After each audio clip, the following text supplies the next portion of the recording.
ഹർവിന്ദറിനോട് പറഞ്ഞു. പക്ഷേ അത്തരമൊരു വിമാനം ഉണ്ടായിരുന്നില്ല. പിന്നീട് ടാക്സിയിൽ തങ്ങളെ കൊളംബിയയിലേക്കും പനാമയുടെ തുടക്കത്തിലേക്കും കൊണ്ടുപോയി. അവിടെ നിന്ന് ഒരു കപ്പൽ ഞങ്ങളെ കൊണ്ടുപോകുമെന്ന് പറഞ്ഞു. പക്ഷെ കപ്പലും ഉണ്ടായില്ല. അവിടെ നിന്നുമാണ് 2 ദിവസം നീണ്ടുനിന്ന US-ലേക്കുള്ള യാത്ര ആരംഭിച്ചതെന്ന് ഹർവിന്ദർ മാധ്യമപ്രവർത്തകരോട് പറഞ്ഞു. ദാരാപൂർ ഗ്രാമത്തിലെ സുഖ്പാൽ സിംഗും സമാനമായ ഒരു പരീക്ഷണം നേരിട്ടിരുന്നു. കടൽ മാർഗം 15 മണിക്കൂർ സഞ്ചരിച്ചും ആഴമേറിയ താഴ്വരകളാൽ ചുറ്റപ്പെട്ട കുന്നുകളിലൂടെ 40 മുതൽ 45 കിലോമീറ്റർ നടന്നുമാണ് അദ്ദേഹം യാത്ര ചെയ്തത്. ആർക്കെങ്കിലും പരിക്കേറ്റാൽ അവരെ മരിക്കാൻ വിടുമായിരുന്നു എന്ന് സുഖ്പാൽ പറയുന്നു. വഴിയിൽ നിരവധി മൃതദേഹങ്ങൾ കണ്ടു. കൂടെ ഉണ്ടായിരുന്ന ജലന്ധർ ജില്ലക്കാരനായ ആളെ മെക്സിക്കോയിൽ അറസ്റ്റ് ചെയ്തു.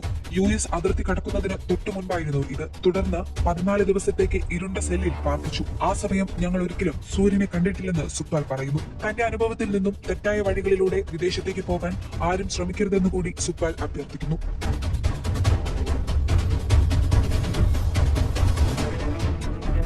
അതേസമയം